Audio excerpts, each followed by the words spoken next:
Zaman dahulu, ada seorang alim ulama terkenal yang beribadah selama 70 tahun tanpa sekalipun ia pernah melakukan dosa. Tapi teman-teman, ia malah berakhir di neraka.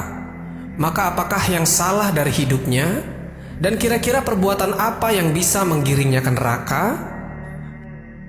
Mohon untuk teman-temanku seiman untuk menonton video ini sampai habis agar tidak terjadi kekeliruan dan salah paham.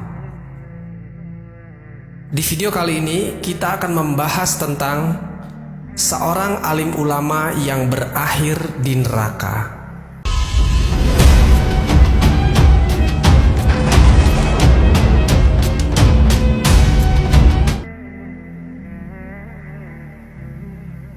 Assalamualaikum warahmatullahi wabarakatuh. Sobat Jazirah Ilmu yang dimuliakan Allah, semoga kita selalu dalam keadaan sehat walafiat.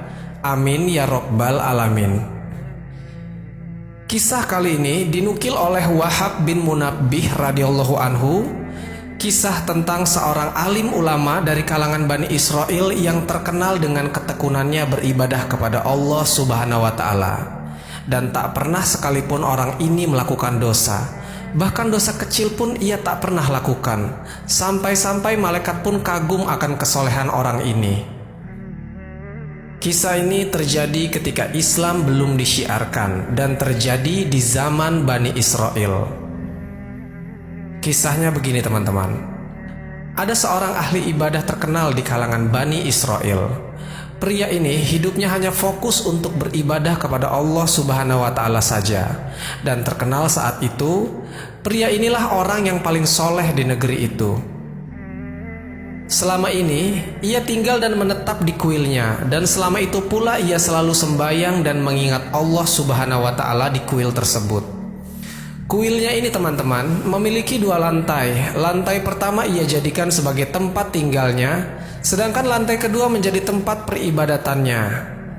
Karena orang-orang saat itu melihat kesolehan pria ini, sampai-sampai banyak orang bilang, ini orang pasti akan masuk surga. Tapi teman-teman, iblis dan syaitan tidak akan pernah rela jika hal itu terjadi. Iblis senantiasa akan menggiring anak cucu Adam ke neraka bersamanya. Jangankan orang yang tingkat keimanan yang biasa saja, bahkan seorang alim pun tak luput dari godaan makhluk terkutuk ini. Dan di kisah ini, selama 70 tahun lamanya, iblis dan syaitan selalu gagal untuk menggoda pria alim ini supaya terjerumus dalam kemaksiatan. Namun iblis tidak pernah patah semangat.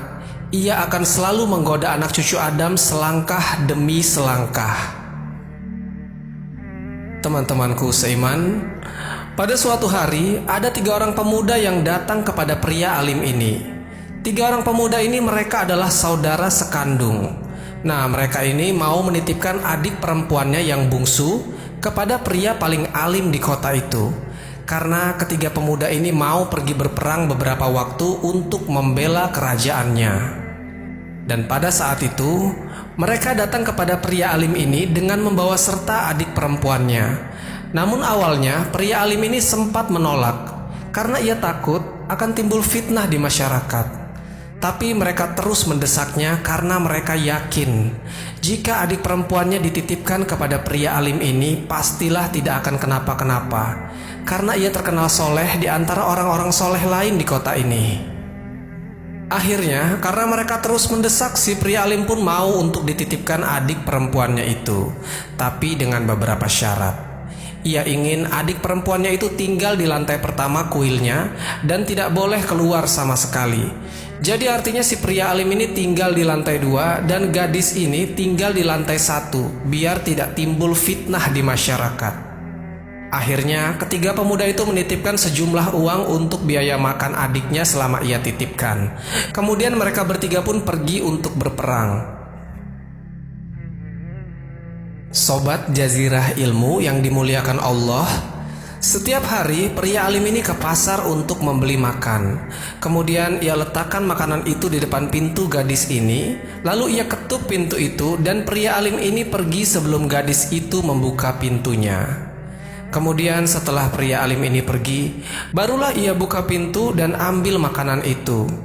Hal ini terjadi setiap hari selama berbulan-bulan.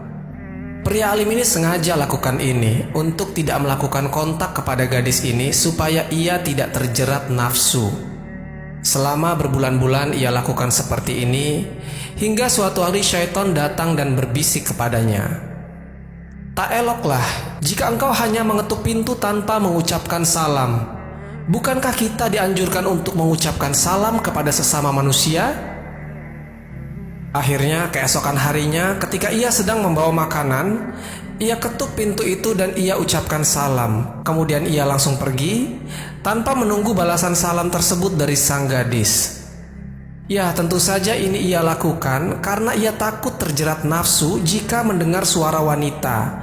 Karena selama ini pun ia selalu menjaga pandangan dan telinganya dari wanita. Dan ketika itu, syaitan datang lagi kepada pria alim ini kemudian berbisik, "Seharusnya kau tunggu gadis itu ucapkan salam. Siapa tahu selama ini ia tidak ada di dalam. Dan siapa tahu ia kabur entah kemana." Akhirnya pria alim ini pun berpikir, ternyata ada benarnya juga. Siapa tahu makanan yang selama ini ia kasih tidak sampai ke gadis itu. Dan ia melalaikan amanah dari kakak-kakaknya untuk selalu memberi adiknya ini makan setiap hari. Kemudian keesokan harinya pria ini membawakan makanan, lalu ia ketuk pintu itu dan ucapkan salam. Dan ia menunggu di depan pintu hingga gadis itu ucapkan salam juga. Lalu ketika terdengar suara ucapan salam dari gadis itu, pria ini pun pergi. Teman-temanku seiman, keesokan harinya lagi, syaitan datang lagi berusaha menggoda dan berbisik, "Wahai pria alim, coba engkau tunggu sampai gadis itu membukakan pintunya, supaya kau bisa lihat dia. Siapa tahu selama ini gadis itu sakit di dalam sana. Karena kau tidak bisa tahu dia sakit atau tidak kalau hanya mendengar suaranya saja. Dan tenang saja, kau tidak akan terjerat nafsu. Ibadahmu kan sangat kuat." Akhirnya setelah mendapat bisikan dari syaitan, pria alim ini pun berpikir, "Iya juga, bisa saja gadis ini sedang sakit di dalam sana, dan ia sungkan untuk memberitahuku. Mungkin benar, aku harus melihatnya."